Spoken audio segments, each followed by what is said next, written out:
de servir, pero de servir de manera genuina, ¿no? Y no de servirse, ¿sí? Porque muchos han confundido el servidor público con el objetivo. Y el objetivo para muchos de ellos, la mayoría, es servirse del cargo. Yo soy team de toda la comida boliviana. Me encanta, sí, pero mira, depende del lugar y depende de la salteña para poder decir es mi preferida o no, digamos. Costearon el viaje de mi persona y de otra persona más, porque viajamos incluso con la gente de Aire Limpio, de Swiss Contact, a Medellín, a conocer más o menos la experiencia que habían desarrollado allá, y quedamos convencidos de que para La Paz, el Alto, la solución era desarrollar los teleféricos. Y este es un problema serio, y eso es una reflexión para ustedes, jóvenes, ¿cierto? Tenemos el peor sistema de justicia en nuestro país. El peor sistema de justicia. Yo me he atrevido a decir que no tenemos sistema de justicia. Estar conscientes de que lo más importante que tiene este país son justamente los jóvenes y las señoritas de Bolivia.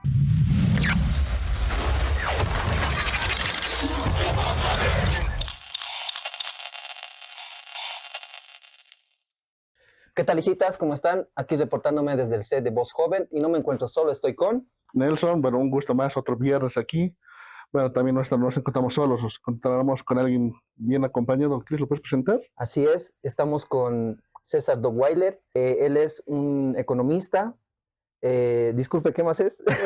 Bueno, muchas gracias. En primer lugar, muchísimas gracias por la invitación. Contento de estar con ustedes. Soy una de las personas que cree en la juventud, así que me agrada estar en Voz Joven y conversar con ustedes.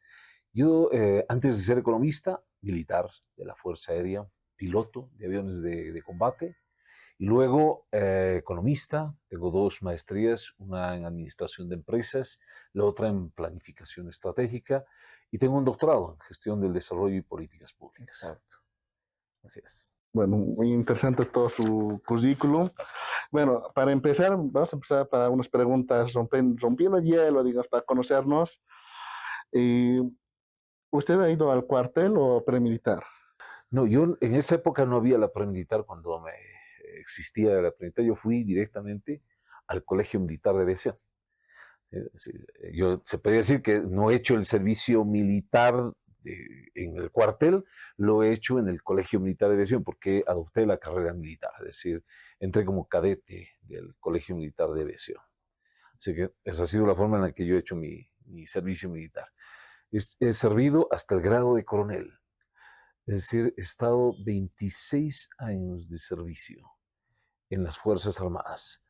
He estudiado en el Colegio Militar de Aviación, fui el primero de curso y del primero de todo el colegio militar. Así que me dieron un cordón, el cordón celeste, es el mejor promedio en estudios, y me gané una beca y me fui a Venezuela.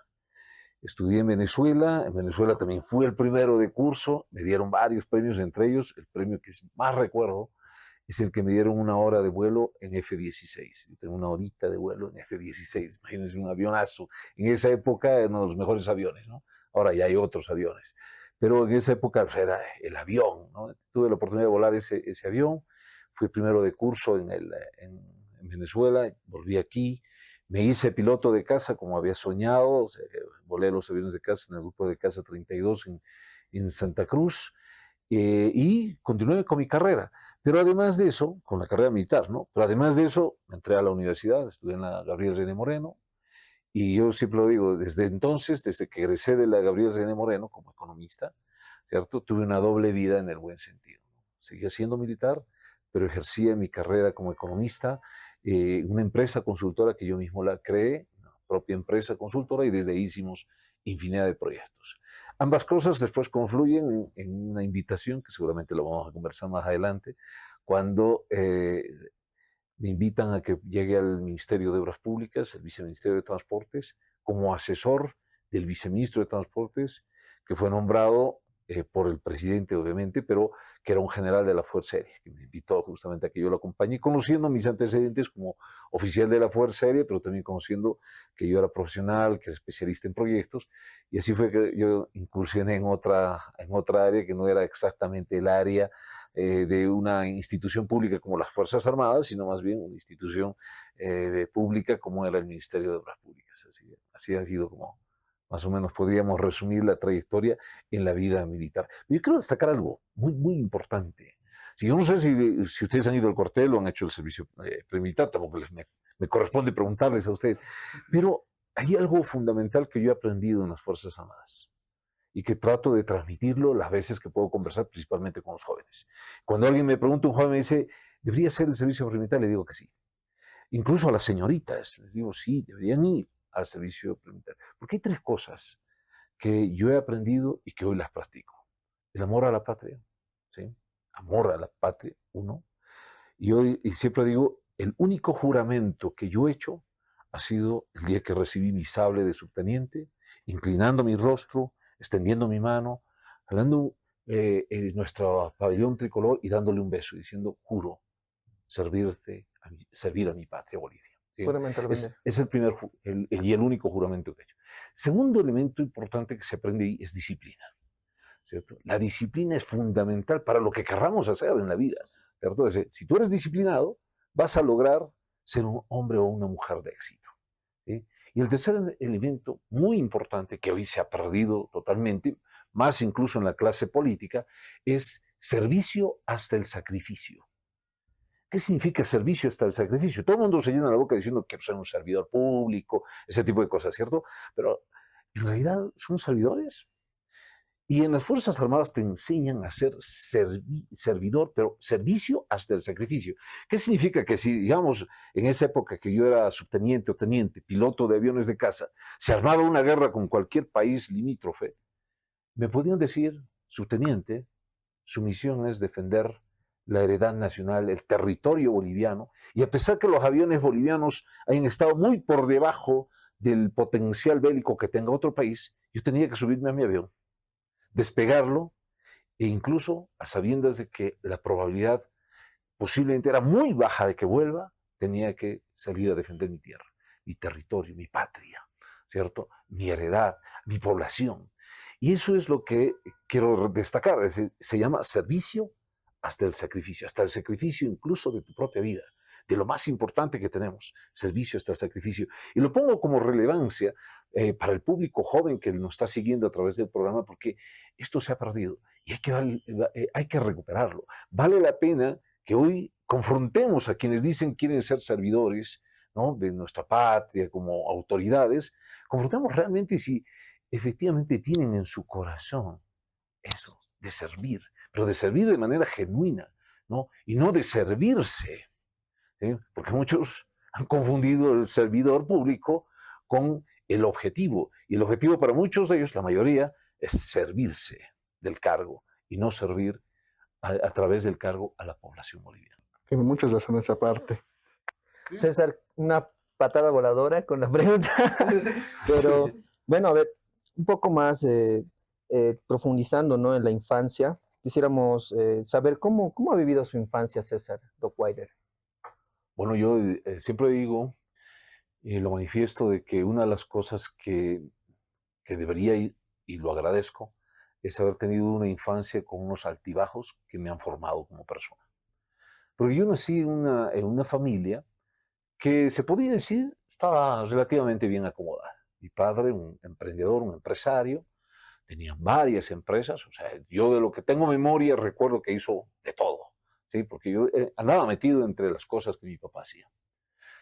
Sin embargo, alguna mala decisión de mi padre provocó de que él pierda todo, absolutamente todo. César, ¿de dónde vienen? Disculpe.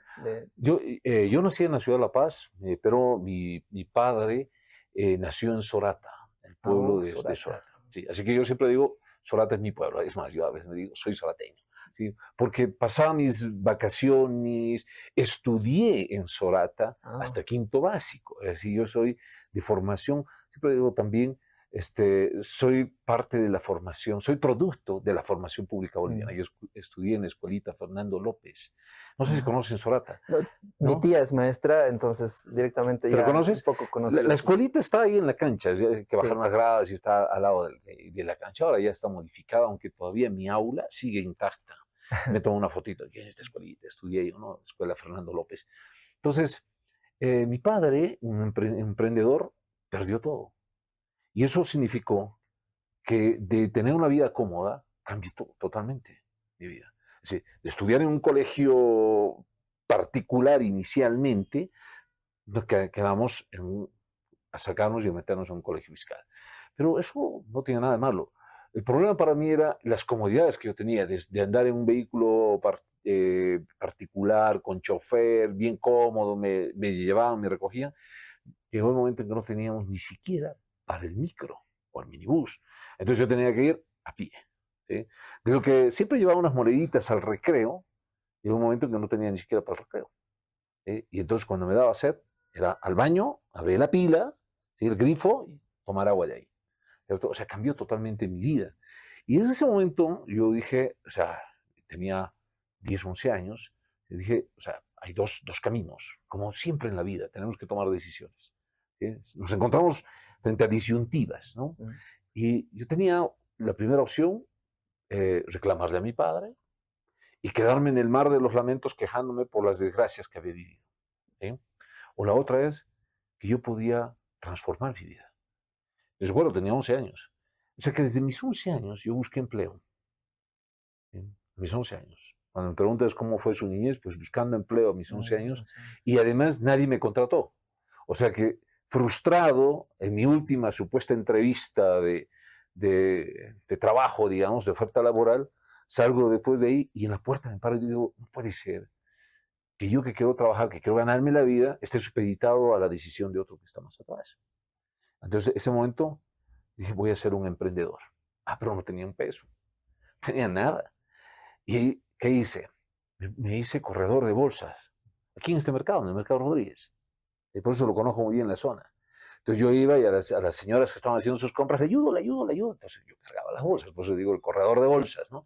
Corredor de bolsas y me daban 50, 20 centavos, no sé, pues ya no recuerdo cuánto me daban y fui acumulando las monedas y ya cuando tenía el capital correspondiente dije mi primer emprendimiento. Y mi primer emprendimiento fue una cajita de lustrar zapatos. Me compré mis telitas, mis cremitas, mis cepillitos, y con mi cajita y con la ilusión, ¿no? En el corazón me fui a la Plaza San Francisco, a la Pérez Velasco, diciendo, todo el mundo usa zapatos, todo el mundo necesita una lustradita de los cachos, como decimos, y entonces me fui ahí. Y en vez de que aparezcan los clientes que caminaban por todo el lugar, ¿cierto? ¿Saben quiénes fueron los primeros que aparecieron? Otros lustres. Para decirme, tú no puedes estar aquí. Ya había estado loteado. Después de intentar un par de veces más y que venían, en vez de que vengan los clientes, venían los lustres, me di cuenta de que había cometido un error, ¿cierto? Y ese fue no un fracaso, sino fue mi primer no éxito en la vida. Y ahí hay una gran diferencia que yo quiero transmitirlo a los jóvenes que siguen el programa. Es decir, fracaso es cuando algo te va mal y no aprendes nada. Eso es fracaso. Pero un no éxito, en el concepto que yo quiero transmitirlo, es algo te va mal, pero si tú aprendes de esa lección, aunque te haya ido mal, ¿cierto? Entonces no es un fracaso, es un no éxito, porque a la siguiente que te vayas a confrontar ante una situación similar, ¿cierto? Lo que va a ocurrir es que tú ya tienes experiencia y no vas a volver a cometer los mismos errores, ¿de acuerdo? Entonces para mí fue mi primer no éxito, con mi cajita al hombro, así, seguramente desilusionado y todo ello, pero siempre pensando en hacer mi primer emprendimiento. Afortunadamente, mi primer emprendimiento fue en este mercado, en el Mercado Rodríguez. Bueno, quizás mucha gente no sabe dónde está el set de televisión. Estamos aquí metidos en la calle Sagárnaga, a unos pasos del Mercado Rodríguez, que está a este lado. Bueno, entonces, fue porque una tía me dio un paquete de bolsas plásticas, ¿sí? A insistencia mía y con el apoyo de mi madre para que yo pueda venderlas. Y mi tía vivía en la Nicolás Acosta, allá arriba, al San Pedro. Y bajé corriendo todo eso, ¿no? Llegué a la esquinita, día de feria, así como hoy, ¿cierto? O como los días que hay feria, y extendí una bolsa y empecé a gritar, bolsa, bolsa, bolsa. Y era una novedad, en esa época no había las bolsas negras como hay hoy, comúnmente las vemos. Así que no avancé, creo que ni una cuadra y las había vendido todas. A subir otra vez la Nicolás Acosta, a pedir otro paquete, porque me dieron solo de un paquetito nada más. Pero ese fue mi primer emprendimiento y nos involucramos todos mis hermanos.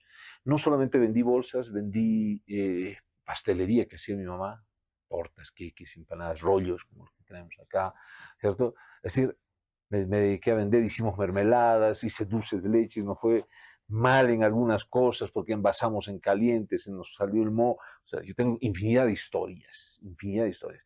Pero mi niñez fue dedicada a trabajar en un tiempo en el que forjé el espíritu de lucha, de emprendedor, de, de conocerme a mí mismo y desde hoy tener un pleno convencimiento de decirles a todos, absolutamente a todos, que tenemos poder, poder de transformar nuestra situación.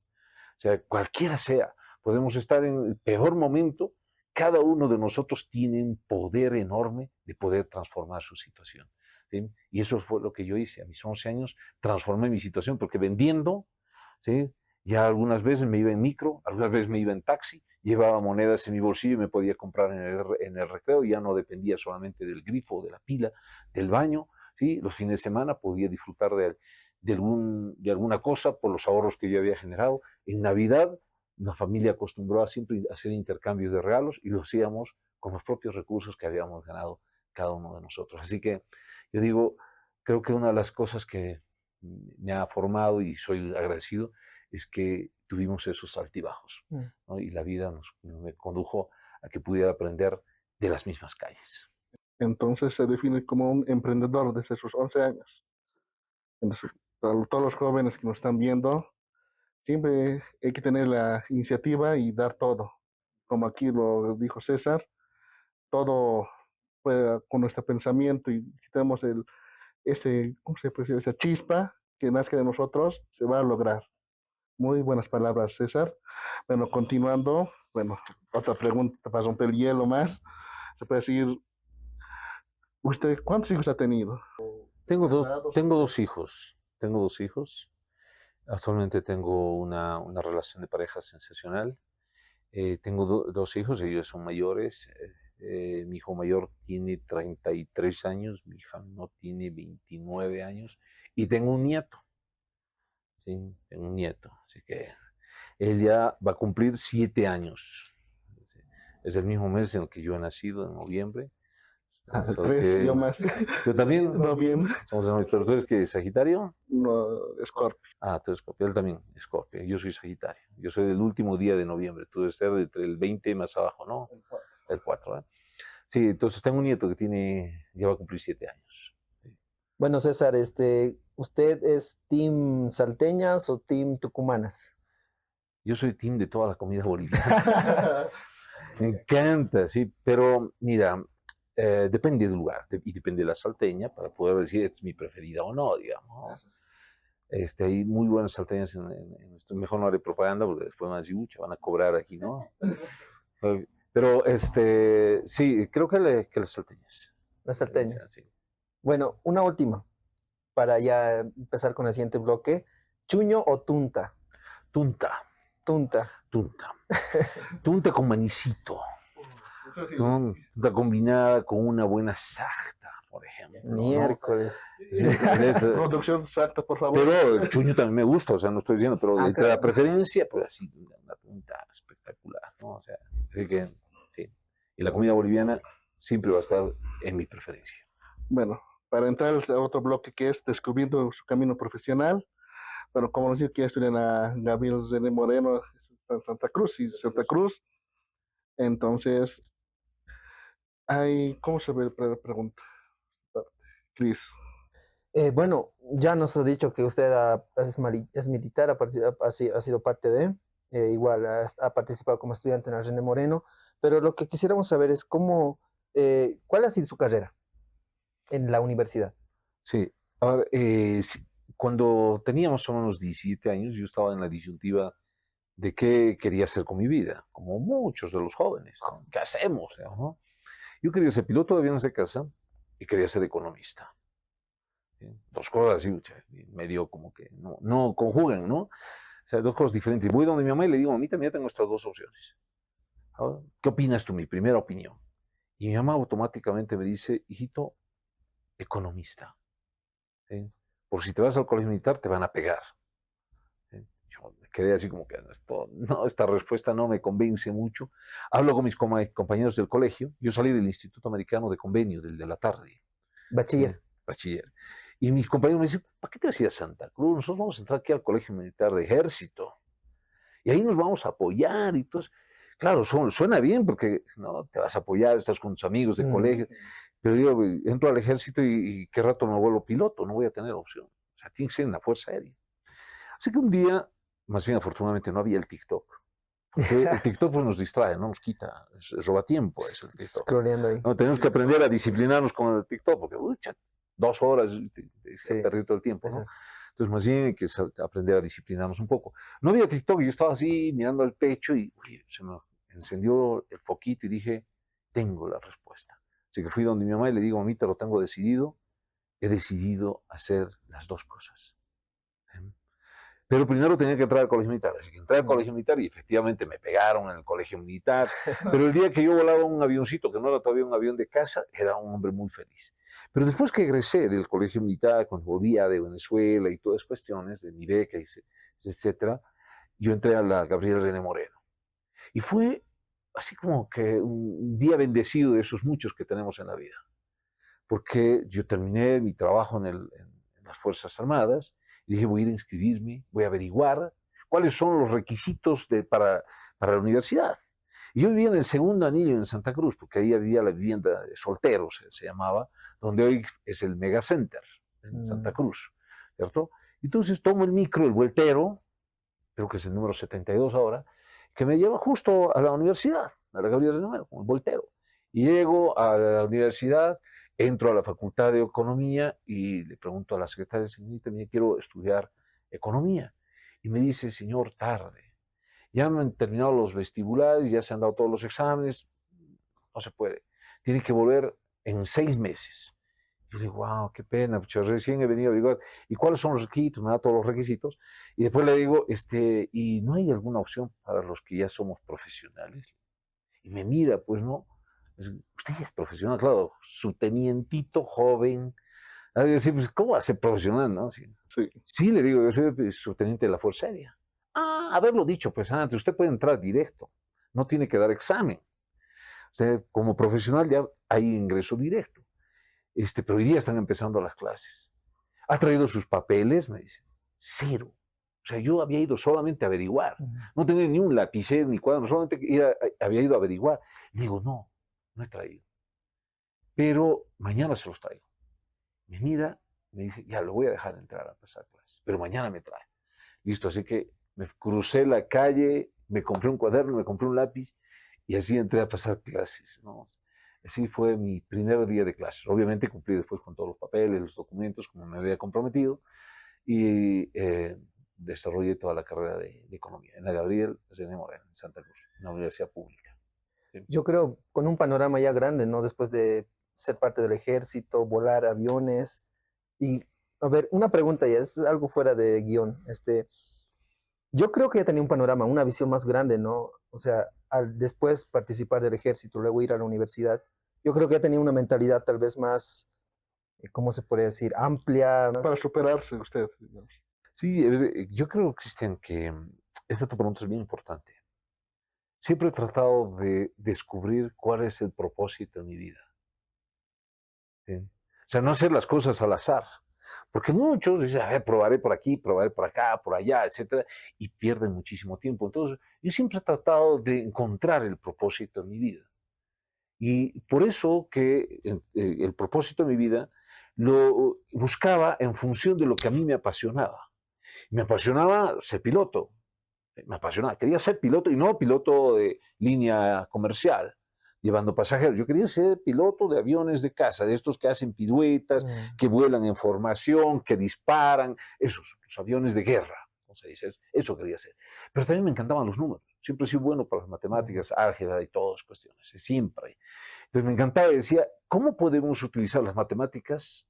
¿No? ¿Cómo podemos aplicar las matemáticas para mejorar las condiciones de vida de la gente? Y la fórmula era utilizar las matemáticas haciendo proyectos. ¿Sí? Y los proyectos, el instrumento para lograr desarrollar básicamente programas y acciones que mejoren las condiciones de vida. Entonces eso era lo que a mí me fue motivando. Entonces lo que tú dices, ¿no? Tenías ya un panorama. Yo lo busqué porque quería saber cuál era el propósito de mi vida, para qué había venido a este mundo. ¿cierto? O sea, ¿qué es lo que debía moverme a mí? ¿Cierto? Entonces estaba mi pasión, estaban mis habilidades y el talento con respecto a las matemáticas y encontrar y confluir algo que realmente pudiera aportar o servir. ¿Sí? Entonces, sí hay una conjunción desde las Fuerzas Armadas, lo que les decía, ¿no? El amor a la patria, el servicio hasta el sacrificio o la disciplina, pero eso sumado con la posibilidad de hacer proyectos que me condujeron justamente a estudiar economía y luego, por supuesto, desarrollar muchos de estos, ¿no?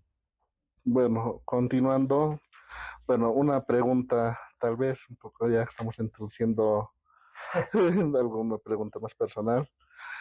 Como este es el excelente de mi teleférico, ¿cómo surgió la idea, digamos, de hacer el teleférico aquí en La Paz? Mira, hasta yo llegué, como les contaba hace un rato, al Viceministerio de Transportes invitado. No como mucha gente cree o llega a las instituciones públicas. ¿Cómo llega la mayoría de las personas? ¿Saben cómo llegan? Eso, ¿no? Hacen campaña, como ahora, levantan banderas, ¿no? Y después piden su pega, si es que su candidato ha ganado. Así es, la mayoría, no estoy diciendo todos, la mayoría. Pues yo no, yo seguía volando aviones y seguía haciendo mis consultorías. Una llamada telefónica de un general me dice: César, acaban de nombrarme, acaban de designarme viceministro de Transportes. Y quiero que tú te vengas, que seas mi asesor, por invitación. Yo llego ahí. Y todavía no había la más pálida idea, porque les estoy hablando del 2009, ¿no? Más pálida idea de los temas de transporte urbano. No había. Era trabajar en proyectos nacionales, porque el Ministerio de Obras Públicas ve más los temas nacionales. Entonces ahí hemos trabajado proyecto ferroviario, proyecto aeroportuario, proyectos carreteros, el plan multimodal de logística y transporte, la ley general de transporte, la conversión a GNV de los vehículos, ya les puedo hablar de infinidad de proyectos, el hub de Virubiru, o sea, un montón de proyectos, un montón de proyectos. Es más, yo en mi aspiración personal, ¿no? Lo confesamos aquí, ¿cierto? Y el primer programa que hice fue el programa aeroportuario. ¿Por qué hice el primer programa como primer programa? Porque yo soy piloto, el general es piloto de la Fuerza Aérea. Cuando termine de hacer el programa aeroportuario, entonces va a decir, ahora hay que ejecutarlo, porque no es solamente hacer el diseño, hay que ejecutarlo y va a tocar, me va a tocar a mí, porque yo tenía la aspiración de ejecutar, no solamente de diseñar, sino de ejecutar. No, se lo dieron a otro. Y cuando hice el ferroviario, se lo dieron a otro y así sucesivamente. Hasta que un día llegó una instrucción del ministro de Obras Públicas para que hagamos un análisis sobre la problemática del transporte en las ciudades de Bolivia. No solamente La Paz o el Alto, sino las ciudades de Bolivia, 10 incluyendo el Alto. Capitales más el Alto. Entonces hice el estudio, y el estudio yo recuerdo bien porque incluí 3 variables nada más. Crecimiento de la población, ¿sí? El crecimiento del parque automotor, que es el segundo factor, o sea, más autos, y el tercero, el espacio público en la ciudad. Entonces, más gente, más autos, todo eso tiene que entrar en el espacio público limitado de las ciudades. Entonces, en resultado va a haber cada vez más y más y más congestión vehicular. Wow, entonces hay que resolverlo este problema. Ahí es donde empezamos recién a analizar el tema de los proyectos para mejorar el problema de la congestión vehicular, la contaminación ambiental y una serie de cosas que desmejora la calidad de vida de todos los habitantes. Entonces, agarramos, hicimos todo un estudio y metí en una matriz multicriterio todos los sistemas de transporte urbanos que existían. Metros, trenes elevados, buses de carril exclusivo, tranvías, y todo, teleféricos, todo. Y cuando corrimos todo el modelito de una matriz multicriterio, sale que los teleféricos eran la mejor solución. Yo mismo me quedé sorprendido, porque el análisis era como para validar alguna información. Y cuando sale el teleférico, profundizamos el estudio, modificamos las variables para ver si efectivamente estaba correcto nuestro análisis y volvió a salir el teleférico. Tuvimos la oportunidad, estábamos en esa época con el apoyo de una cooperación suiza, quienes costearon el viaje de mi persona y de otra persona más, porque viajamos incluso con la gente de aire limpio, de Swiss Contact, a Medellín a conocer más o menos la experiencia que habían desarrollado allá y quedamos convencidos de que para La Paz, el Alto, la solución era desarrollar los teleféricos. Lo planteamos, ¿sí? Lo planteamos como alternativa de solución. Y miren, ¿no? Lo que a veces es un sueño, ¿cierto? Porque en su momento era, ¿será que vamos a poder desarrollarlos? ¿No? Ese sueño lo planteamos, hoy es una completa realidad. Tenemos 10 líneas de teleféricos, es la red de teleféricos más extensa que existe en el mundo, pero lo que más vale la pena destacar en el tema de los teleféricos es que la organización Smart City World, Ciudades Inteligentes del Mundo, ha calificado a nuestro teleférico, el teleférico de La Paz y el Alto, como el proyecto más importante de movilidad urbana de la década, a nivel mundial, de la década. Es decir, entre todos los proyectos que se han hecho en el mundo para mejorar los problemas del transporte, la congestión vehicular y todas las cuestiones, el mejor proyecto, el proyecto número 1 del mundo, es este teleférico que tenemos en La Paz y el Alto. ¿Sí? Así que les he contado un poquito cómo ha surgido la historia y lo que hoy significa, no solamente para los bolivianos, sino lo que significa para el mundo, porque en realidad el teleférico de La Paz y el Alto es hoy un modelo a seguir en muchas ciudades del mundo, y muchas ciudades del mundo hoy están construyendo teleféricos gracias a que han venido aquí, han aprendido de aquí, han mejorado seguramente muchas cosas y hoy los están implementando. Ciudad de México, por ejemplo, es una de las ciudades que ha desarrollado su sistema en función de los metros y buses que ellos tienen, pero en el futuro van a tener más kilómetros de líneas de teleféricos que lo que tenemos nosotros, porque están creciendo enormemente en esa ciudad. A un principio usted dijo que lo invitaron. Sí. Desde ese momento en que lo invitaron, participó del proyecto, ha continuado, ha seguido dentro directamente ya del gobierno, sería. Hasta que tuve que renunciar, ¿no? Del teleférico. Yo estuve a cargo del teleférico. Cuando me hablas de proyectos, desde la vida privada he hecho infinidad de proyectos. El otro día un joven justamente me preguntaba y me decía, ¿cuál es el proyecto que usted ha hecho y que no se ha implementado? Y le decía, el del alcohol anhidro. ¿Cuál es el alcohol anhidro? Es biocombustibles, ¿sí? Que lo hice el 2003-2004 y que se está produciendo alcohol anhidro ahora en Santa Cruz. Hay mucha gente que habla, ¿no?, de producción de biocombustibles y nosotros el 2004 ya lo habíamos hecho, el proyecto, ¿cierto? Okay. Pero ese no lo ejecuté, se ejecutó unos años después, no exactamente cuando yo lo había realizado. El 2019, nosotros, como les hablo como empresa Mi Teleférico, logramos completar la red de teleféricos que estaba prevista para el año 2019. Es decir, completamos con la línea plateada, con la línea café, que todavía falta por extenderla, y se completó toda la red. El 2019 hubo un momento de inestabilidad social y política en nuestro país, que todos lo recordamos, y hubo también lo que provocó la renuncia del presidente en ese entonces, y a raíz de eso también yo presenté mi renuncia bajo las circunstancias con las que se había configurado esta situación. Desde entonces no soy parte de ninguna institución pública, no he sido parte de ninguna institución pública, sigo haciendo consultorías como lo he hecho toda mi vida, haciendo consultorías a nivel internacional y asesorando también a diferentes empresas y empresarios, ¿no? Porque hay asesoramientos que van a la empresa y hay asesoramientos que hago a empresarios directamente, y esa es la forma en la que sigo desarrollando mis actividades. Una consulta, César, aquí en Pozo. No han presentado el muchacho todavía. César, la consulta. Para usted, hablando de los conflictos de 2019, ¿hubo golpe o fraude? No, o sea, son dos cosas totalmente diferentes, porque se trata de combinar la pregunta diciendo ¿hubo fraude o hubo golpe? Tratando de decir como que si uno o el otro no, ¿cierto? Y no es cierto, y no es cierto. Es decir, una cosa es, ¿hubo fraude o no hubo fraude? Esa es una pregunta. ¿Hubo golpe o no hubo golpe? Es otra pregunta. Pero cuando hablamos ¿hubo golpe o hubo fraude o no hubo fraude? Entonces pues, estamos mezclando dos cosas.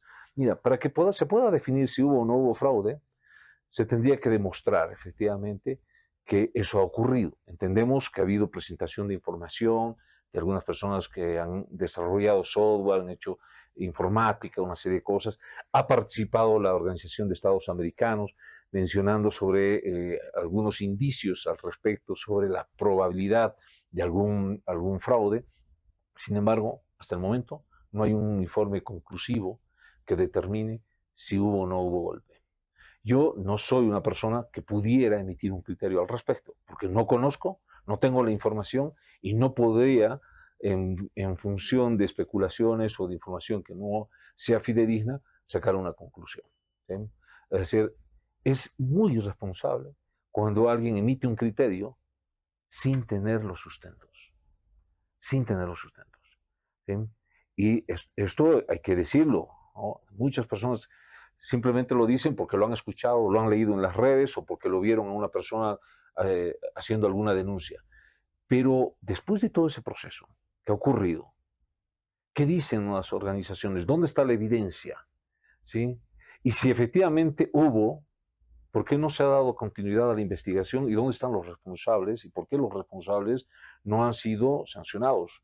¿Cierto? Lo que pasa es que no han logrado determinar con evidencia muy clara si hubo o no hubo. Así que yo sería una persona muy responsable si emito un criterio al respecto en base simplemente a especulaciones o a comentarios en redes sociales, ¿no? Yo le continúo la pregunta, perdón César, porque el tema es el siguiente. Yo pienso que si hubo golpe, no por parte de los ciudadanos de La Paz ni de Bolivia en general, hubo un golpe por parte del Tribunal Supremo Electoral al habilitar a Evo Morales, siendo que hubo un referéndum anteriormente en el que ya la gente, por mayoría del 50% más o menos, había votado que no a la reelección de Evo Morales. Y esto ya va justamente en contra de la decisión del pueblo boliviano. ¿O estoy equivocado? Yo creo que sí estás parcialmente equivocado. Y lo digo con todo respeto. Primero porque estamos otra vez mezclando dos cosas. Tu primera pregunta, y hay que decir bien claro, preguntaste, ¿hubo golpe o hubo fraude? Y yo estoy separando las dos cosas. La pregunta correcta es decir, ¿hubo fraude o no hubo fraude? ¿O hubo golpe o no hubo golpe? Ahora estamos enfrescándonos solamente al golpe. Pero, ojo, una cosa es que un expresidente haya asumido una posición de no cumplir un referéndum, pero estaba siendo presidente, y otra cosa es que efectivamente haya existido un proceso de desestabilización para que bajen un gobierno constitucionalmente elegido. ¿Sí? Entonces, para aclararlo, son dos cosas también totalmente diferentes. ¿Hubo un referéndum? Sí, ¿cierto? Hubo un referéndum. El referéndum dijo no más, no modificaciones a la constitución política del Estado. Eso es lo que dice el referéndum. Porque lo que se quería modificar era la reelección permanente, pero estaban en gobierno, ¿cierto? Estaban en gobierno, no es que no estaban en gobierno. Y entonces en ese momento, en ese instante, ¿sí? Creo que se cometió, y el expresidente Morales cometió el peor error que ha podido cometer, ¿cierto? Desobedecer un mandato que vino del propio pueblo, que fue justamente este instrumento constitucional que está establecido, ¿sí?, en nuestra Constitución, que es una consulta ciudadana a través del referéndum para que se pueda definir si sí o no. Y se le dijo no, y en ese momento debería haber respetado la decisión del pueblo, ¿sí? Por tanto, creo que ese ha sido el principal error que ha cometido el exmandatario al desmarcarse de una situación como esa. Y esto no lo digo yo hoy, que estoy en este programa, después de que ha pasado mucho tiempo. Yo lo he dicho siendo funcionario, siendo gerente del teleférico, en un gabinete ampliado. El gabinete ampliado es el instrumento donde se invitaban no solamente a los ministros, sino se invitan a los viceministros y a los directores de las empresas en una reunión más grande. Esa reunión, el gabinete, se realizó justo después del referéndum. Y fui la única persona que se paró cuando plantearon la posibilidad de revisar normativamente el acuerdo de San José y una serie de cosas, que dije que eso podía ser un enorme error. Única persona. La única persona a la que también le interrumpieron su intervención y me dijeron, parece que usted es enemigo del proceso. ¿Sí? Me dijeron así. Y dije, no, Estamos aquí para opinar, yo no soy enemigo de nadie, simplemente es mi opinión. Y creo que eso puede ser un terrible error. Y me volvieron a interrumpir, ¿cierto? Es decir, lo que yo estoy diciendo el día de hoy ya lo dije. No es la primera vez que estoy emitiendo un criterio. Y lo dije en un momento en el que podía haber cambiado las decisiones que se estaban asumiendo en ese momento, ¿cierto? Lamentablemente, mi voz no fue escuchada. Tampoco era una persona relevante dentro del gabinete ampliado, era solamente el gerente del teleférico, ¿cierto? Pero creo que la historia hubiera sido totalmente diferente en nuestro país, ¿sí? Si es que hubiéramos aprendido a obedecer lo que surgió de ese mandato, desde el referéndum. Creo que mucha gente hoy lo tiene con mucha más claridad. Yo lo tenía en ese momento.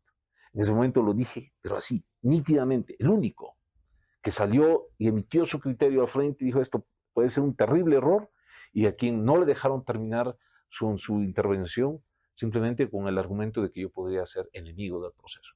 Hoy me pueden calificar como sea. Sin embargo, creo que en ese momento hubiera sido muy importante que se le haya considerado esa voz. Bueno, yo creo que usted tiene toda la razón. Era decisión del pueblo, esa elección, lo que era sí o no. Su presidente ganó el no con 51%, sí es eso correcto. Y también la decisión mal de sus asesores del presidente, se sabe esta vez. Si usted ha salido adelante, tiene toda la razón. Entonces, eso ha habido la desestabilización ese año. Bueno, entonces, continuando. Hugo, estimado Nelson. Porque es como que hoy, el día de hoy, aquí reunidos todos, decidimos que queremos tomar un té, ¿no? Y hemos decidido entre todos, y solamente a Luis, que está en la puerta, dice, no, no quiero darles té, quiero dar cerveza. ¿Listo? Y trae cerveza. ¿Sí? No sé, creo que si hemos decidido té, no sé, a algunos les ha gustado la idea de la cerveza, pero no, o sea, pero si hemos decidido algo. Y eso generó molestia, indignación, ¿cierto? Es algo que no tiene que volver a ocurrir. O sea, técnicamente el pueblo se ha imputado de lo que ha habido la voz de la OEA, de que ha habido fraude. Entonces ahí ya también todo el mundo se ha unido, hay que sacarlo, y yo lo veo más como un movimiento del pueblo que no ha permitido que el poder se encastre, es decir, que se quede ahí. No vivamos una dictadura. Si bien esto actualmente ya nos da una democracia, hemos visto que ni la derecha ni nada no han podido cambiar la historia. Actualmente vivimos unas elecciones que igual, si es que se da un fraude, el mismo pueblo se va a volver a levantar, porque Bolivia no es que se quede quieto, se va a levantar, se va a rebelar. Es algo que no es incontrolable este pueblo. Y cuando tiene que unirse, se va a unir, como lo ha hecho en 2019 y como lo ha hecho en otras luchas sociales que también ha tenido. Yo estoy plenamente de acuerdo contigo, y hay que hacer un calendario de los hechos para no confundir lo que fue fraude o puede ser una otra cosa, no confundirlo, porque después se puede incluso sacar de contexto y decir que uno piensa totalmente diferente. Pero ¿cuál fue el primer hecho? El referéndum, ¿sí? Y el referéndum fue el año 2015, ¿cierto? Si no, si, ¿ok? 2017 fue el referéndum, porque 2019 eran las elecciones. Ah, ya. Sí, está bien. Se lanza toda la campaña, ¿cierto? Perfecto, sí, tienes razón. Pero, ahora, después de eso es cuando se provoca darle, o sea, continuidad a un gobierno cuando ya había una orden de que no se haga ninguna modificación. Entonces, esto es lo que ha provocado justamente el movimiento que está mencionando en este momento, y que ha generado que nosotros nos movilicemos, o Bolivia se movilice en contra de una situación de esta naturaleza. Yo creo que ha sido una muestra de lo que no hay que hacer en ninguna parte del mundo. En ninguna parte del mundo. ¿Sí? La soberanía reside en el pueblo. ¿Sí?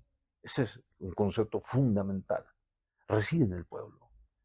Pero a veces no tenemos esa lectura tan precisa respecto a la situación. Entonces, viene el referéndum, después no cumples el referéndum y te vas a unas elecciones. Por supuesto que la gente no está muy proclive a una situación, más todo un ambiente de denuncias respecto a un presunto golpe de Estado, una serie de cosas, provoca que hay una inestabilidad social, política, ¿no? Lo que generó justamente en la situación de la que estamos conversando el día de hoy.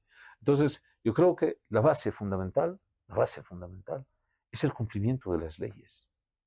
¿Sí? Esa es la base fundamental. Y este es un problema serio, y eso es una reflexión para ustedes jóvenes, ¿cierto? Tenemos el peor sistema de justicia en nuestro país. El peor sistema de justicia. Yo me he atrevido a decir que no tenemos sistema de justicia. Nosotros tenemos un mercado de la injusticia. ¿Sí? Esto se mueve con plata. Así es. ¿Sí? Te pueden pillar aquí afuera en la calle al asesino con el cuchillo en la mano, todo ensangrentado, el cuerpo de la víctima botado en el piso y 100 testigos que lo vieron que justamente él ha sido el asesino. Pero si tiene plata, ¿sí? Va a entrar unos días a la cárcel y va a salir. Y porque ha pagado. Y va a salir. Y después va a ser borrar incluso su prontuario. Va a ser borrar. Ah, pero si no tiene plata, ¿eh? Y no ha hecho nada, cualquiera lo puede acusar. Y retardación de justicia, se va a quedar en la cárcel no sé cuánto tiempo. Es algo que tenemos que cambiar.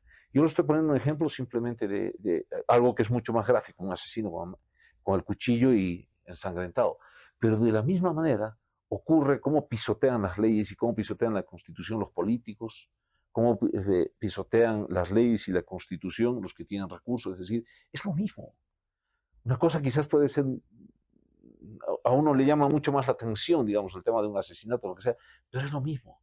Es decir, aquí es por intereses, por dinero, por poder, que se mueven las cosas. Y esto, mientras persista, no vamos a tener las garantías que necesita este pueblo, ¿cierto? ¿Cuántas veces hemos escuchado de decir lo que nosotros necesitamos son garantías? Incluso para las inversiones del extranjero, ¿qué estamos diciendo? Que para que vengan la gente a invertir en Bolivia, ¿qué piden? ¿Qué piden? ¿Ah? Garantías, ¿cierto? O sea, lo que están pidiendo es eso. Pero con este mercado de la injusticia es muy difícil. Tenemos que hacer una revolución de la justicia. Revolución de la justicia, ¿cierto? Es algo que debemos tomarlo como una tarea pendiente. Ahora tú, bueno, ¿qué haces ahora? ¿Qué te dedicas? ¿Cómo pagas tu marraqueta? Dices que te has Yo te contaba, salido. ¿no? La marraqueta y el chairo se la paga haciendo trabajos, ¿no? Yo soy consultor, toda mi vida he hecho consultorías. Soy consultor de varios proyectos, he hecho externamente. Es más, a mí me invitaron a que vaya a construir teleféricos en otras ciudades, pero no lo he aceptado porque hoy tengo otro propósito en mi vida. Les decía que pensé que había descubierto el propósito de mi vida, ¿no? O sea, desde el principio buscaba cuál era el propósito de mi vida.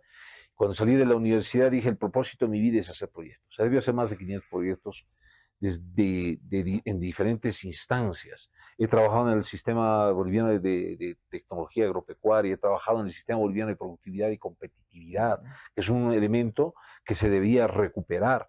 He trabajado en la clínica de empresas, le llamaban, o la superintendencia de empresas, y síndico de empresas, para reflotarlas o para mandarlas a liquidación, o sea, haciendo todo un análisis respecto a la vitalidad de una empresa. Y entonces, ese es lo que yo he hecho toda mi vida, proyectos. Y pensé que hacer proyectos era mi propósito en la vida. Pero, ¿sabes? He descubierto otra.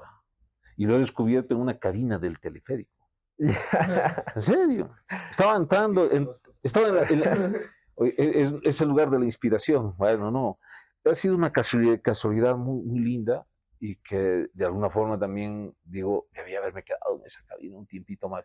Pero yo solamente subí a una cabina, estaba solo, e iba de una estación a otra, en la línea naranja. Cuando yo entro a la cabina, había una señora con sus 2 hijitos, ¿sí? Una niñita, un niñito. El niñito estaba mirando por la ventana, el espejo, el vidrio más atrás, ¿no? Y la niñita estaba así, apoyada en el regazo de la mamá. La señora me vio entrar y se quedó así como sorprendida, abrió los ojos y no me quitó la vista. Yo me senté en el asiento del frente y la cabina empezó a acelerar, cerró la puerta, despegó la cabina. La señora pues, no se aguantó más y me preguntó si yo era el gerente del teleférico. Entonces le dije que sí. ¿Y sabes lo que ocurrió en ese momento? Sin que nadie les diga nada a nadie. ¿Sí? Los 2 niños saltaron a mi lado. O sea, la dejaron a su madre. Y se cruzaron hacia el asiento donde estaba yo y me abrazaron. Y después al rato vino la señora también. Y los 4 estábamos a un lado de la cabina, toda la cabina media desequilibrada, solamente eran los 4 ocupantes, ¿sí? Y me agradecieron, la señora me contó que era madre soltera, que salía a trabajar muy temprano, sus hijitos los dejaba durmiendo, y volvía en la tarde, noche, no le daba para volver a almorzar, y a veces los encontraba durmiendo también a los niños, y estaban muy contentos porque con el teleférico compartían más tiempo. Salía más tarde de su casa, volvía a almorzar, y llegaba más temprano en la noche. Seguramente vivía muy cerca de una de las estaciones, era una de las personas afortunadas con respecto al proyecto del teleférico.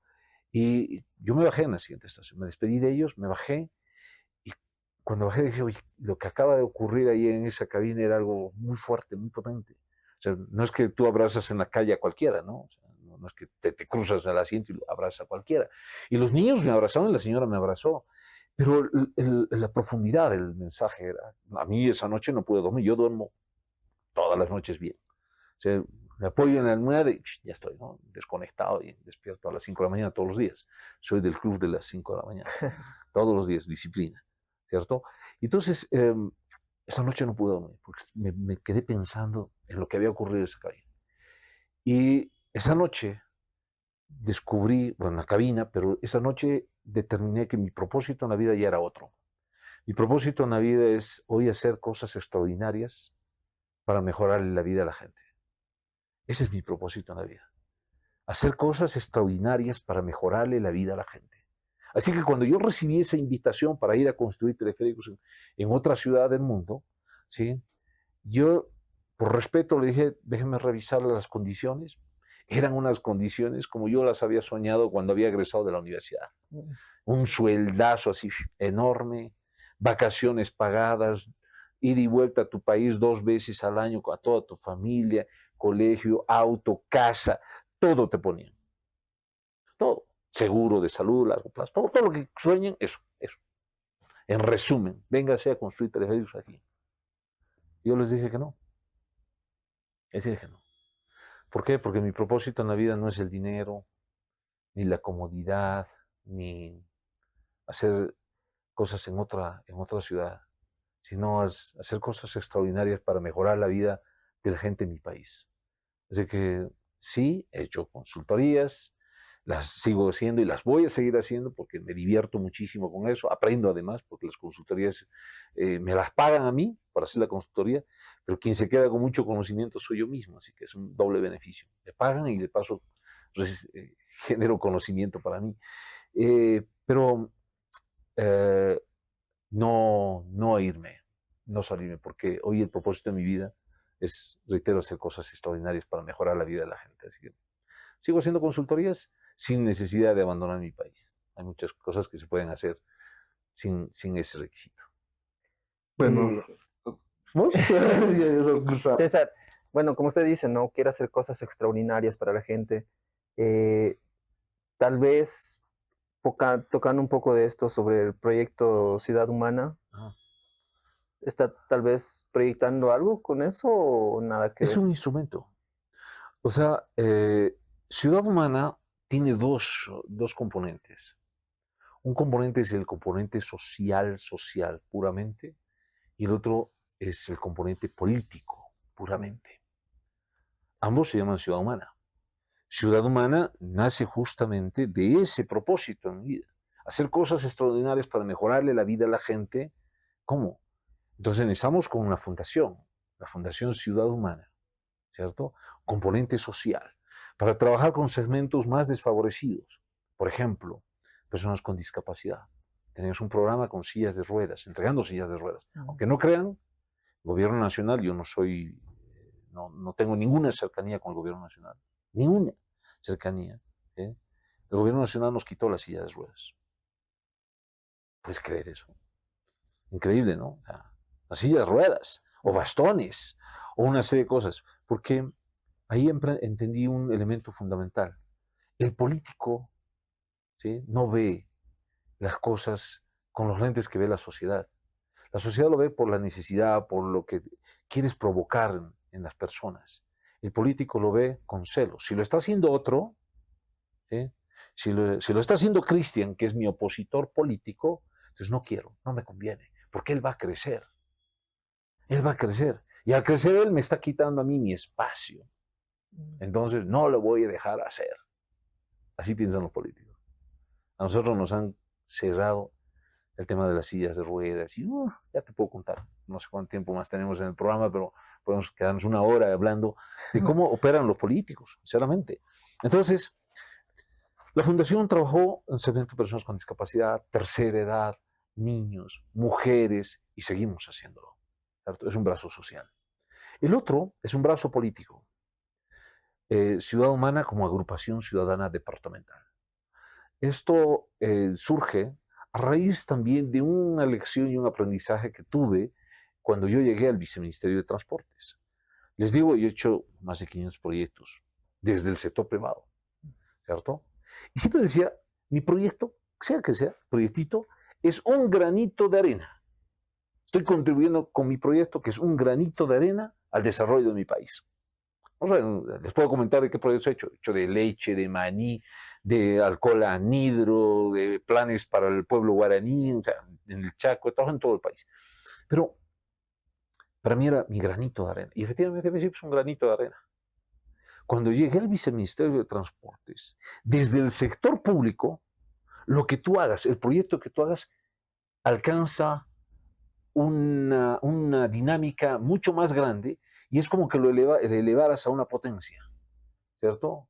Es decir, a la enésima potencia, lo cual es mucho más grande, porque desde la gestión pública tienes la posibilidad de impactar mucho más y hacerlo además de manera mucho más rápida, ¿de acuerdo? Porque te permite confluir con el sector privado, con la academia, etc. O sea, hay una potencia enorme desde la gestión pública. Así que para llegar a hacer gestión pública, ¿qué necesitas? Nosotros lo analizamos. Para llegar a hacer gestión pública es, me meto en un partido, levanto banderas y después exijo mi peguita, ¿no? Esa es una, pero si ninguno me representa en este momento.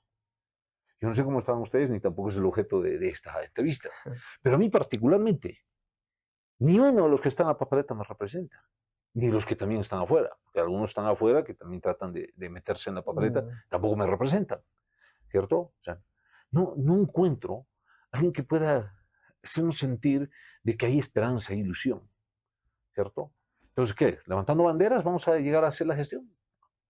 La otra es, a ver, hagamos política, porque para hacer gestión tienes que hacer política, no hay otra forma. Y algunos dicen, no hablaremos de política, no hablaremos de religión. Por eso, porque no quieren hablar de política, estamos gobernados por estos señores. Cuando el día de hoy, más bien, la gente debía hacer política. El ciudadano debía hacer política. Pucha, pero no, les hemos cedido este espacio y tenemos unos señores dinosaurios que han participado en todas las elecciones desde que yo tengo razón, ¿cierto? Y creemos que es lo único que podemos tener y al único que podemos aspirar. ¿No? Entonces, es un llamado de atención a todos los bolivianos. ¿Saben qué? Tenemos que participar en política, porque si no, nuestro país va a seguir al declive. Entonces, entendiendo esta lógica, ¿sí? Hagamos política. Ahí es donde podríamos hacer política. Una opción, taxi partidos. Muchos quizás no saben, pero existen taxis partidos. Sí. Estos que te alquilan el partido. Digamos, ¿tú qué quieres ser? Yo quiero ser alcalde de La Paz, digamos, ¿no? Ya, $100,000. Quiero ser de Coroico, a 10,000 nomás porque es más chico, ¿no? Taxi partidos, una vergüenza, solo viven de eso. Están esperando las elecciones para llenar sus arcas y les aguante otros 5 años, ¿no? Segundo, partidos ya establecidos, que cuando te dicen, ¿sabes qué? Tú eres una buena figura, parece que puedes representar bien, te voy a dar mi partido a cambio de, y como algo already, ¿no? A mitad es todo. Entonces te dicen, yo pongo la mitad de los concejales, yo pongo la mitad de los secretarios, quiero la mitad de las inversiones y me voy a robar la mitad de lo que tú también te vas a robar. Así es. O sea, prácticamente están diciendo eso. Y entonces entran, ¿no? En esa conjunción y entran a robar todos. Tampoco cuadra. Entonces dijimos, hagamos nosotros nuestra propia agrupación. Porque no dependemos ni de los taxi partidos ni de los maleantes. A mí me pasó, yo fui candidato el 2021 a las elecciones subnacionales. Cuando la gente me dice, tus concejales, ¿cuáles? Yo he puesto uno solo. Porque yo entré en una estructura ya establecida. ¿Sí? La dirección nacional pone su candidato. La dirección departamental pone su candidato. Los que estaban en el War Room, que eran también del mismo partido, ponen su candidato.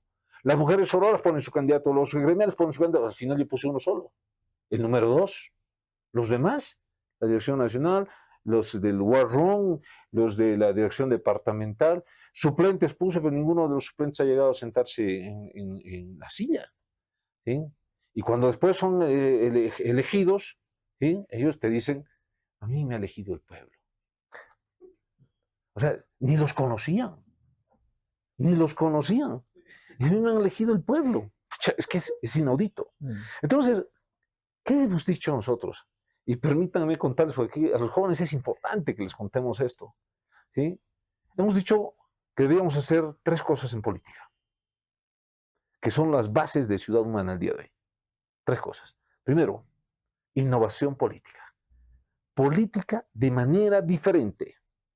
¿Sí? Cuando alguien me preguntaba en un programa de televisión, me decía, pero a ver, dime un ejemplo. 0 corrupción, le digo. Se queda así, como, ¿será posible? Pues claro que es posible, pues. Eso es la principal innovación. 0 corrupción, porque hay corrupción en gobiernos de izquierda y de derecha. ¿O no? ¿Sí, no? Entran en la izquierda, ladrones. Entran los derechos, ladrones. O sea, al final, la misma regla. Parecía que simplemente disputan ideológicamente para ver quién crece, pero cuando están en gobierno todos son una manga de ladrones. Entonces, al final tendremos que definir, pues, que no queremos hacer esa política. Por eso nosotros decimos innovación política. Política de manera diferente. No renovación. Ojo, no renovación. Y disculpen, aquí voy a poner el ejemplo de los jóvenes. Porque creen que es joven, ya es diferente. No, pero si es joven y siguen los mismos moldes de la vieja política, para mí sigue siendo vieja política. Puede tener cara joven, puede tener 18 años cumplidos el día de la elección. Pero si siguen los viejos moldes de la política antigua, sigue siendo parte de la vieja política. Discúlpeme. No es renovar. Mi zapatito está viejo, me voy a la zapatería y me compro otro. Pero está en el mismo pie. Entonces es lo mismo, calzamos igualito, mismo pie. Eso es renovación de calzado. Aquí tenemos que hacer innovación, hacer política de manera diferente. Ese es nuestro primer fundamento. Segundo fundamento, política por resultados. Por resultados. ¿Qué significa? 0 ideologías. He ido a una entrevista, así como la que podemos estar teniendo el día de hoy, me dice, no, pues un ratito.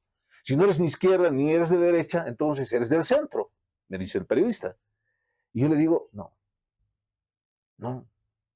Nosotros hemos creado otro espectro, otra forma de clasificación. Fuera, innovación es fuera de aquí, no queremos estar acá. Y no me entendía el periodista. No, mira, a ver, izquierda, derecha, socialdemocracia, medio izquierda, medio derecha, pero en algún lugar tienes que estar. Yo le digo, mira, vamos a hacer lo siguiente. Esta es la escala de los enfermos. Enfermos con cáncer terminal, enfermos que necesitan una cirugía y enfermos que con un paracetamol se van a curar. Todos están enfermos. Y le digo al periodista, ¿y tú estás sano? ¿Dónde clasificas? Se quedó así, sin respuesta. Entonces no me obligues a mí, que quiero hacer innovación política, a clasificarme aquí. Nosotros no adoptamos ninguna ideología. En algún momento yo fui partícipe de un instrumento político como ha sido el MAS. ¿Sí? Pero yo digo, como seres humanos todos tenemos el derecho de poder equivocarnos. Pero tenemos un principal derecho, el de refrendar nuestros errores. ¿Sí? Refrendar nuestros errores. Es el principal derecho que tenemos todos, porque podemos habernos equivocado. Pero lo bueno del ser humano es que tenemos la oportunidad de refrendar nuestros errores. Y esto es parte de una reflexión interna profunda. ¿Sí? O sea, he estado en un partido representando posiblemente ese partido que en realidad no me representaba ni a mí mismo. Ni a mí mismo. Y estaba yo ahí. Y participé en las elecciones y estaba yo ahí. No me representaba yo, ni a mí mismo. ¿Sí? Así que, 0 ideologías. Porque no vamos a resolver los problemas de este país. Y yo los pregunto a todos y a los jóvenes que nos están siguiendo y a través del programa.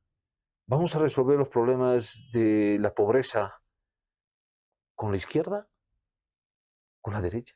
¿Con el socialismo? ¿Con el capitalismo? ¿Con el liberalismo o con el comunismo? En realidad no. ¿Sabes? Lo que nosotros necesitamos en nuestro país es trabajar en función de los resultados. Y hay cosas que nos están demostrando, por ejemplo, los chinos, desde la revolución de Mao Zedong, ¿sí?, pasando por Xi Jinping y actual gobierno, donde han dicho, ¿sabes qué? ¿Qué hacemos? Somos millones de chinos, en esa época 1.000 millones de chinos, y nuestra política dice hay que distribuir. ¿Qué van a distribuir? Pobreza. Entonces mismos entendieron que había que generar riqueza. No distribuir pobreza, sino había que generar riqueza para distribuir riqueza. Porque no es mala la riqueza. ¿Y qué son ellos? Desde el punto de vista económico, son capitalistas. ¿Sí? Y están pensando en su redistribución, que pueden estar más del otro lado, más socialistas o izquierda, por decirte. Pero al final han generado un modelo que está siendo exitoso. Entonces no necesitas tú destruir al rico para darle al pobre, porque esa es la peor fórmula.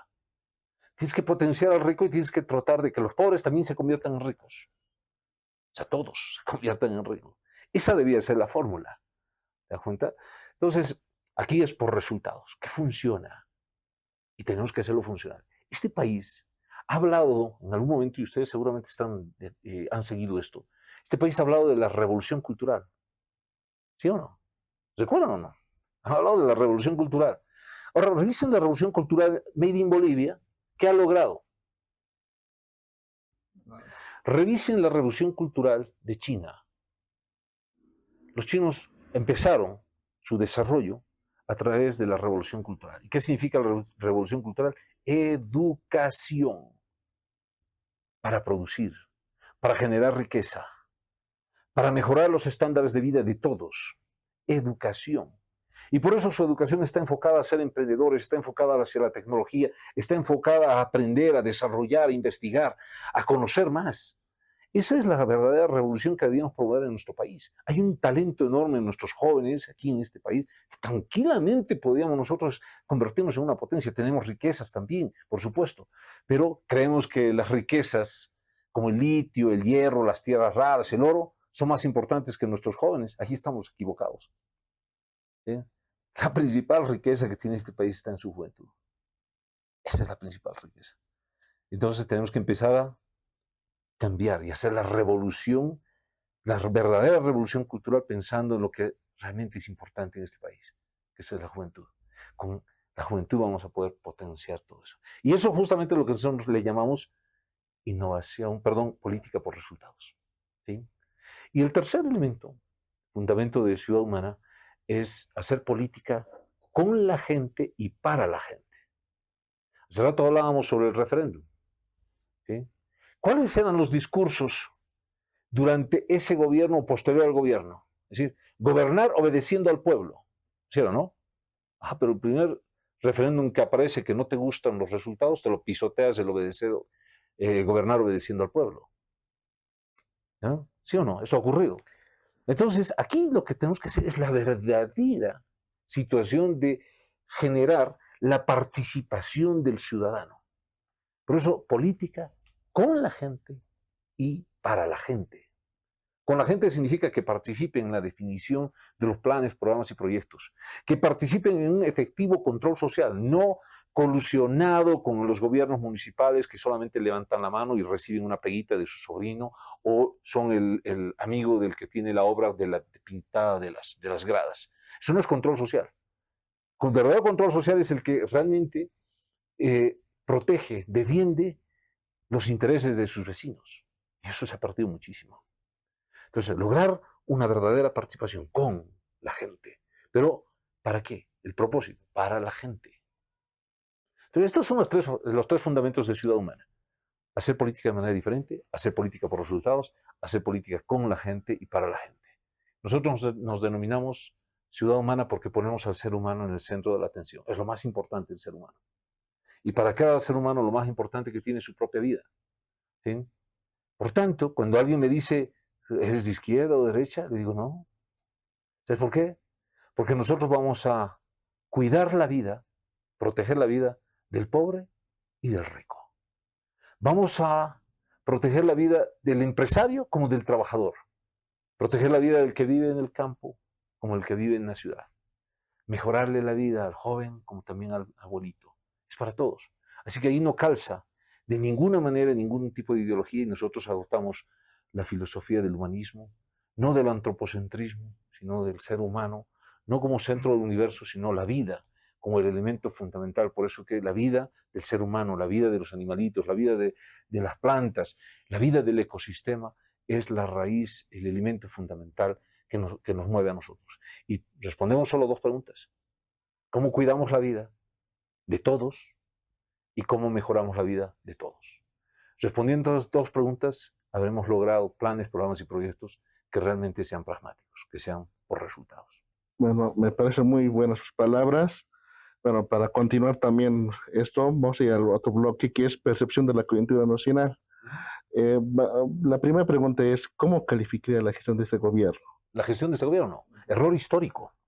Y no lo digo aquí ahorita, lo he dicho desde hace 3 años y medio atrás. Soy el principal impulsor de esa idea. Principal impulsor de esta idea.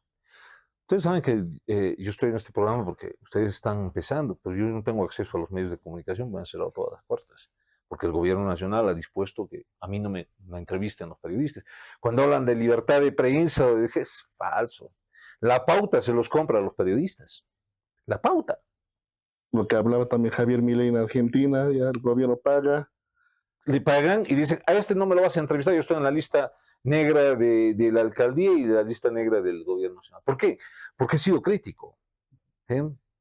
O sea, a ver, hay muchos factores. Les voy a poner un par de ejemplos, permítanme. ¿Por qué digo que es un error histórico? No puedes gobernar pensando en que tú vas a ser el siguiente candidato si no has hecho nada en tu país. Lo primero que tienes que haber hecho es producido lo que la gente estaba esperando. Estabilizar la economía y después otra vez repuntar la economía. Pero el economista del modelo resultó que nos llevó al fracaso en la economía. ¿Sí? Error histórico, lo digo así. Fíjense, el gobierno nacional, ¿cuál ha sido su principal discurso? Industrialización con sustitución de importaciones, ¿cierto? Tú lo acabas de decir. Ese modelo, googleenlo, jóvenes que están en las redes sociales, van a encontrar CEPAL 1960. O sea, hace 85 años atrás, la CEPAL propuso el modelo de industrialización con sustitución de importaciones. ¿Y el actual gobierno qué dice? Que es su idea. Que es su idea. Y lo peor, ojalá que ese modelo hubiera sido exitoso. Ha sido un fracaso. Y nosotros lo estamos aplicando para hacer fábrica de papas fritas en el Alto y competirle a una señora que tiene su microempresita, que lo hace artesanalmente en su casa y vende en las cejas sus papitas fritas para que venga un Estado que se quiera meter en cosas que no le competen y haciendo papita frita. O muchas otras cosas, estamos poniendo solamente el ejemplo de la papita frita. Por eso ha sido terrible lo que ha sucedido en el país. Y creo que como ciudadanos hoy tenemos que estar muy conscientes. ¿Sí? No podemos volver a cometer este tipo de errores. La vez que nos toque elegir, elijamos por el país, por la patria. A veces nos dejamos llevar por una u otra corriente, o por lo que dice el amigo, o porque dice la sociedad, o porque dice el vecino. Pero en realidad lo que hoy tenemos que empezar a meditar con mucho más fuerza es que nosotros, con nuestra decisión individual, pero en conjunto, somos los que definimos el futuro de nuestro país. Y no podemos volver a equivocarnos para que caigamos en manos de unos improvisados que no saben qué es lo que van a hacer en este país. Así que es mi conclusión, error histórico. Bueno, César, como usted dice, ¿no? Un error histórico. ¿Cómo podríamos solucionar este error? ¿Usted ve posibles soluciones, tal vez? Todo tiene solución en la vida. Todo tiene solución. Y nosotros no nos hemos quedado de brazos cruzados. Viendo que la economía se estaba descalabrando, hace 3 años y medio atrás empezamos a salir en los medios de comunicación que nos daban cobertura, diciendo, lo primero que tiene que hacer el gobierno nacional, hace 3 años y medio, es reconocer que estamos en crisis económica. Que estamos en crisis económica. Y decían, no hay crisis. Los dólares están en el colchón bank. Mucha fila por dólares en el Banco Central daba la vuelta. No hay dólares, están ahí los dólares. Empezaron a mentir. Lo primero el tema que debía hacer el gobierno nacional en ese momento era reconocer que sí, efectivamente estábamos en una crisis económica y asumíamos acciones en ese momento. Pero el hueco se iba haciendo más grande. Hoy nos va a costar mucho más resolver el problema de la economía. Pero no tranquilos con eso, a que no tengamos ninguna respuesta. Nosotros hicimos 2 encuentros de economistas. Yo soy economista, ¿sí? Hicimos uno en el Hotel Casa Grande aquí y otro en Santa Cruz, en la Casa de la Cultura, creo, de la Universidad Mayor de Gabriel René Moreno. ¿Sí? Y tuvimos economistas de izquierda y de derecha. Pues no era porque solamente la juntucha con mis amiguitos, digamos, ¿no? Algunos ni siquiera los conocía, fueron invitados. Por ejemplo, lo tuvimos a Jaime Dum en los 2 encuentros de economistas, en el de La Paz y en Santa Cruz. Invitamos a varios, yo le invité a Antonio Morales también, que es expresidente del Banco Central de Bolivia. Cuando salió el segundo encuentro de economistas, él me llamó por teléfono. Me dijo, César, no pensé que usted iba a lograr lo que ha logrado. Ha logrado reunir economistas de izquierda y derecha. Pensé que solamente iba a hacer una juntucha de sus amigos. Pero lo más interesante, más allá de quienes participaron o no, fue la coincidencia. La coincidencia en lo que tenemos que hacer en este país. Porque técnicamente sí podemos ponernos de acuerdo. A veces ideológicamente no nos ponemos de acuerdo. Pero técnicamente, economistas de izquierda, economistas de derecha, centro, lo que quieran, coincidimos e hicimos un documento. Este documento está en manos del gobierno nacional. Pregúntenme si en algún momento nos han citado o nos han llamado. Nada. Pero nunca les interesó, no les importaba resolver el problema, estaba en otra, ¿sí? En otra situación. Pues sí, yo creo. Y planteamos básicamente 5 elementos para las soluciones por los problemas de nuestro país. ¿Sí?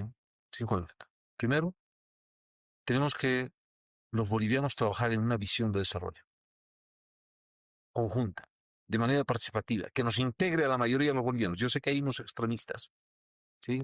Extremistas de derecha, extremistas de izquierda. Lo único que a ellos, los extremistas, les interesa es la pugna, la pelea, la lucha, la confrontación, el insulto, la descalificación. Lo único que quieren. De eso viven, además. Viven en sus redes, crecen en sus redes. Los extremistas. Esos no pueden influir en la mayoría de los bolivianos. Hay que cortar esa relación de los extremistas, que se sigan sacando la mugre en otro ámbito. Les deben mandar a la luna a ellos y que se peleen allá. ¿Sí? Y nosotros los bolivianos, los que sí queremos el progreso en nuestro país, que estoy seguro que somos más de un 80%, debíamos empezar a trabajar en la definición de una visión de desarrollo para este país. Segundo elemento, tenemos que hacer un proceso de trabajo donde participe el sector privado y el sector público de manera conjunta, lo que yo le llamo las dos locomotoras del desarrollo de este país. ¿Sí? Las dos tienen que apuntalar.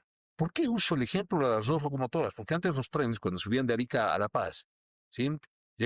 Venía una sola locomotora jalando un convoy pesado.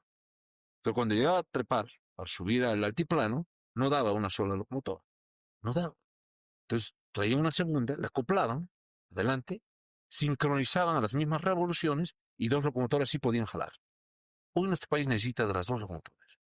De un sector público eficiente, que haga lo que tiene que hacer y que sea facilitador de todos los procesos. ¿Sí? No fábrica de papas fritas, sí facilitador. Y que haga lo que tiene que hacer en los ámbitos que sí le compete. Y el segundo elemento, ¿sí? Es un sector privado competitivo. Competitivo. No todavía metido bajo las faldas del gobierno para que no puedan llegar a ser competitivos. Tenemos que llegar a ser competitivos. Tenemos que recuperar los programas de productividad y competitividad en este país. ¿Sí? Entonces, ambos van a poder sacar el país adelante. ¿Sí? Tercero, tenemos a cosas que debemos resolverlas. Por ejemplo, ¿qué hemos hecho bien y queremos mejorarla? Hay muchas cosas que en gobiernos neoliberales se han hecho bien que hay que mejorarlas. Y hay cosas que también se han hecho bien en los gobiernos socialistas que también hay que mejorarlas y recuperarlas. Pero también hay cosas que se han hecho mal aquí y también acá. Esas no las podemos volver a hacer. Pero lo más importante, hay cosas que no hemos hecho, que tenemos que agendarlas. Por ejemplo, el tema de la justicia. ¿Sí? Después, tenemos 4 verdaderos enemigos. Y esta es una reflexión para todos los bolivianos. Yo agradezco esta entrevista porque estamos pudiendo conversar abiertamente. Creemos que los enemigos son los que piensan diferente. Y no. No somos enemigos los que pensamos diferente. ¿Sí? Y entonces ahí es donde los que están de izquierda dicen, allá están los fachos de y no sé cuántos, ¿no? Y los que están al otro lado, allá están los zurdos de y listo. Y vivimos en la confrontación, cuando en realidad el día de hoy necesitamos, los bolivianos necesitamos a los que estiraron la pitita como los que estaban al otro lado de la pitita. No necesitamos todos los bolivianos. Y debemos tener una claridad respecto a quiénes son los verdaderos enemigos. Tenemos 4, por lo menos yo los he identificado así. 4 enemigos. La pobreza, la desigualdad, la injusticia y la corrupción. Esos son los 4 verdaderos enemigos que tenemos. Contra ellos debíamos declarar la guerra profunda, profunda. ¿Sí? Resolvemos esto y efectivamente podemos encaminar un mejor país. En el corto plazo tenemos que resolver el tema del crecimiento, de la seguridad jurídica, para que vengan inversiones, para que aparezcan los dólares, para que se genere empleo, para que se generen oportunidades.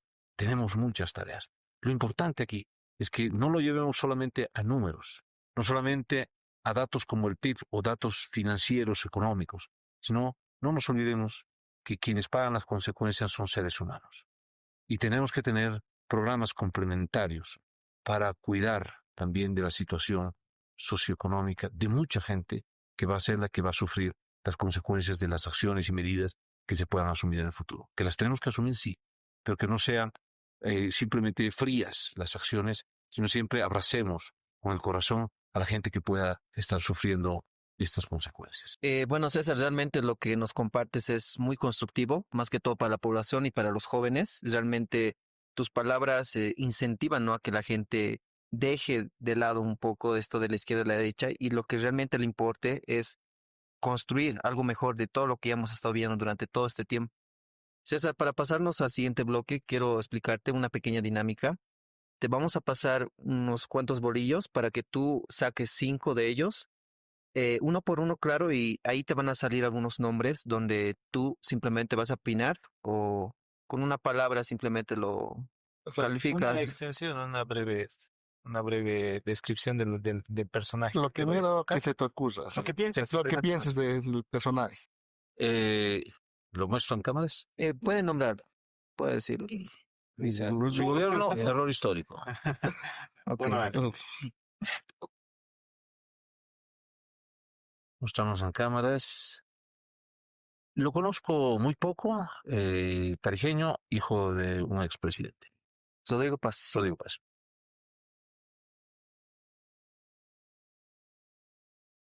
Exalcalde de la ciudad de La Paz. Mi recomendación, que no se ocupe de mercados ni de... Juan de Granada. Juan de Granada.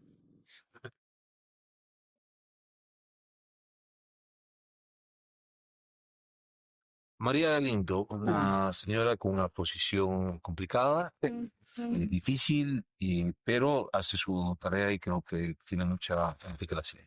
Opinión acerca de mujeres creando. María Galindo. O sea, de la misma organización, Sí, ¿no? de la organización.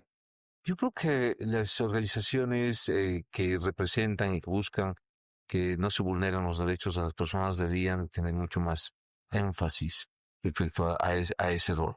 Hay formas de hacerlo y creo que se podría buscar algún otro mecanismo que diera resultados efectivos. Sí.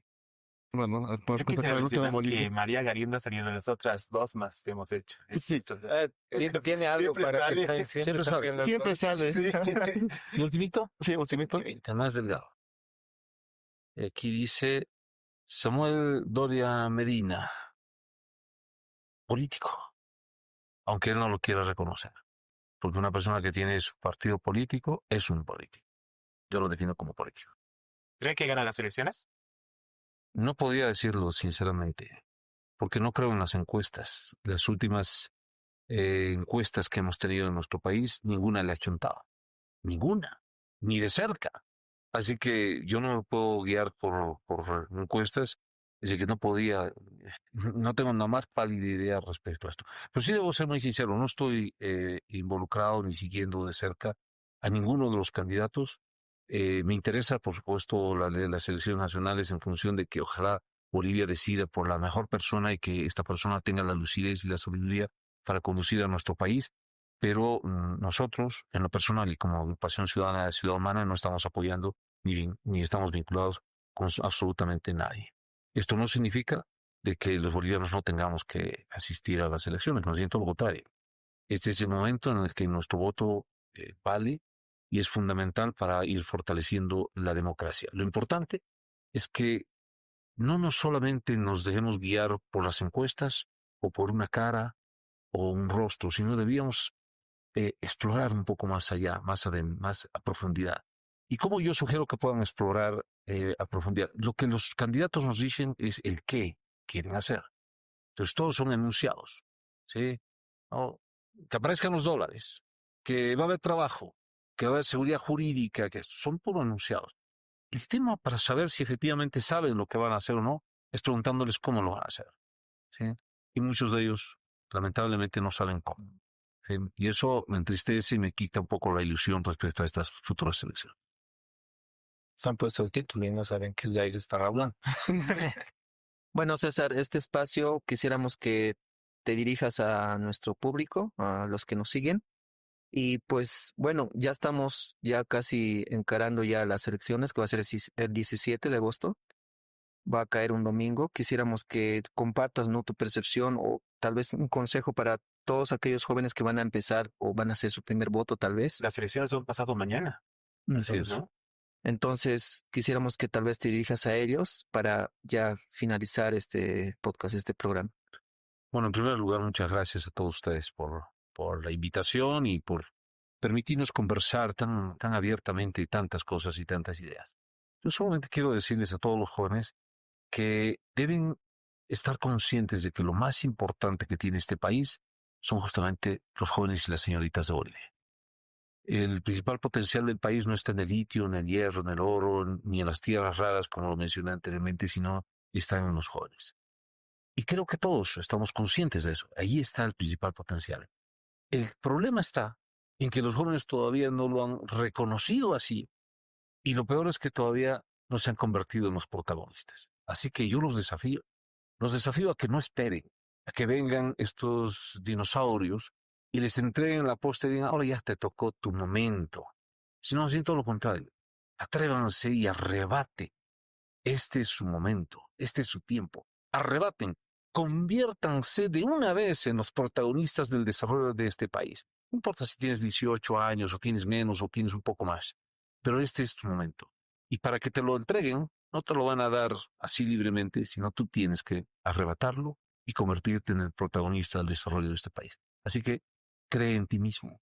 Tú tienes un enorme potencial y asume el desafío que la historia te está dando. Conviértete en el protagonista de este país. Estas mis palabras, César, y decirte a nuestro público que elijan bien, no se dejen guiar guiar por malas personas y que digan, tienes que votar por esta persona. Eligen sabiamente, como dijo Otro César, no vale un chisito por si acaso. y que Díaz vuelva a venir para Bolivia y que se reconstruya. César, muchas gracias por estar acá. A ustedes muchas gracias por escucharnos y si mantuvieron ahí hasta ahora, muchas gracias por su atención. Esto fue Voz Joven, un espacio de opinión sin rodeos. Y bueno, hasta la próxima, ¿no? Hasta la próxima. Hasta la próxima.